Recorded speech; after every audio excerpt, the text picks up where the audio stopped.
What is up, guys? Welcome back to another video from Gray House. Thank you very much for tuning in. Before I get into this video, you already know what you need to do. Hit that subscribe button. Don't forget to leave a comment, and if you like this video, make sure you give it a thumbs up. Today we're going to be discussing 5 specific reasons why you aren't getting a job. More specifically, what you're putting on your resume that's not allowing you to get the job that you're applying for. Not getting a job is actually a strategy. You have to think about it as a strategy. You can't just spam and just keep on applying for things that you think you want. You have to be very specific with the knowledge, skills, and abilities that you have and the job that you're applying for if this fits into this. Now, these 5 specific reasons are in no specific order, but they're critical into getting the job that you want.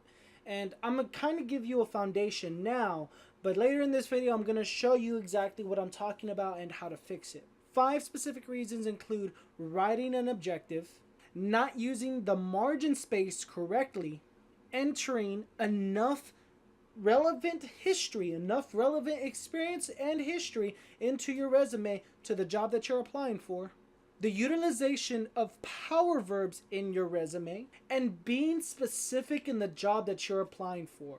So now that we got those foundations, those 5 specific reasons, let's go ahead and get into it. This is how I've seen some horrible resumes, and I just kind of want to go over a few things here. So this person probably used some sort of program or some software that was auto-generated, and really this is probably one of the worst resumes you'll probably ever see. And I know I wanted to over-exaggerate it, but I wanted to show you a bad resume, because the more mistakes there is in a resume, that means the more improvement there can be. So going in from there, I'm going to show you exactly what you can do. So this is not bad, but if you are going into a professional setting, you probably want to put your degree. You want to put in your certification. We can see his name, which is fairly simple. He has the right address. But I want you to know that it's always important that if you have a degree or a certification of some sort, you always want to put that right here. So make sure that you always emphasize what your accomplishment is so people know that.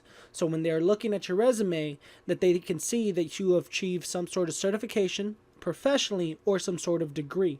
One of the biggest mistake, and I could say this is number 1, is putting an objective. Now, of course, you can see John Doe here wants a job. That's not really specific, and I think objectives maybe back in the 1960s, 1990s, even anything way before the 2000s, that an objective was meaningful. But because we are in a very rapid industry today, objectives, look, when you're applying for a job, it's much better to actually create a title here or some sort of accomplishments or any kind of specifications that you have. Instead of putting objective, you would say some sort of marketing professional, HR professional, something like that. You want to be specific here. Don't worry about an objective. It's stupid. It's pointless. Because the thing is, if you have a particular skill that someone doesn't else have, if you say progressive or experienced auto mechanic, put that here. Don't put an objective. They know you're applying for the job. This is kind of a double entendre. Don't worry about it. So in this case, it seems that this particular person put their education first, trying to emphasize that they have a degree. If you have a degree, I understand the whole purpose of trying to put that in there so people can see you. But the thing is, because your degree or because your resume is auto-generated by computers now, you no longer mail them in. All you need to know is that you have to want to emphasize your experience. Everything is based on experience. And even if you say you don't have an experience, you do. You just haven't framed it correctly. So let's go ahead and move this education to the bottom. So if you're putting your education on the top, if you're using a 1-page resume, yes, I would say this is probably where you want to keep it.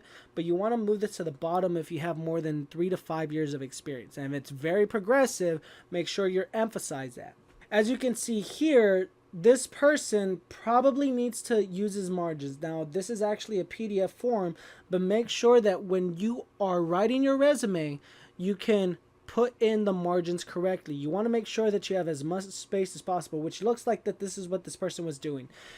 Pretty much you want to make sure that those margins are narrow as can be, because you want to use as much space as possible so you can put in very specific, accurate information. Going into the skills of abilities, that is, of course, important. You need to have some sort of knowledge, which is right here, and your skills and abilities. Of course, this person is not going to get the job. If they do, they're fucking idiots to give it to him.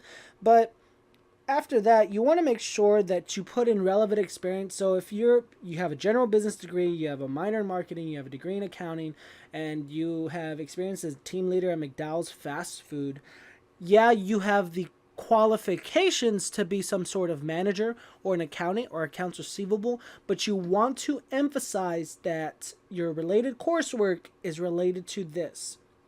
So if you're in a fast food restaurant and you have been a team leader, but it's not emphasizing what you have accomplished, it's going to get very misconstrued and you're not going to get the job that you want. You want to apply as much relevant experience as possible. So if he was a team leader here at McDowell's fast food for 1.5 years, well, if you have any kind of, it doesn't matter what it is, you need to know that if you are trying to be a marketing person or an accounting person, you need to be specific in what job you want.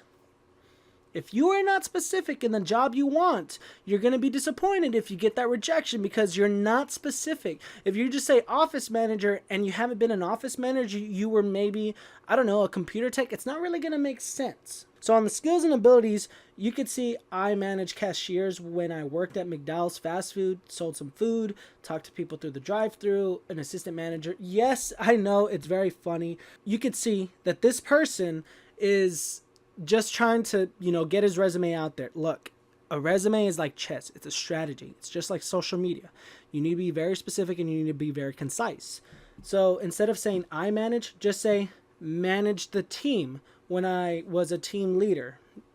At sales, you were employee of the month for reaching highest sales. Communication, you mediated any issues that were occurring with the restaurant. For leadership, you can say enacted as team leader for set amount of time when the assistant manager was gone. So you're acting as if a liaison. You want to be very specific and you want to emphasize what you're going for.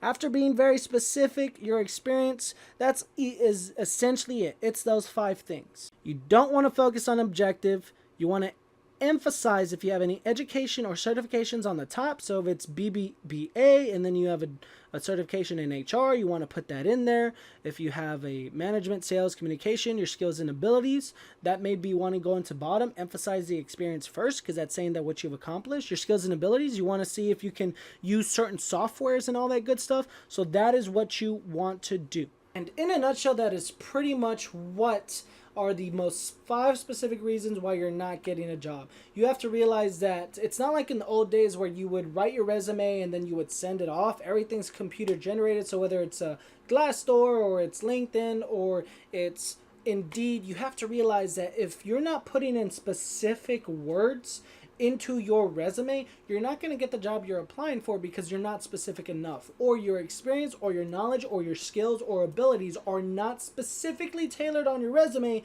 to allow you to get that job.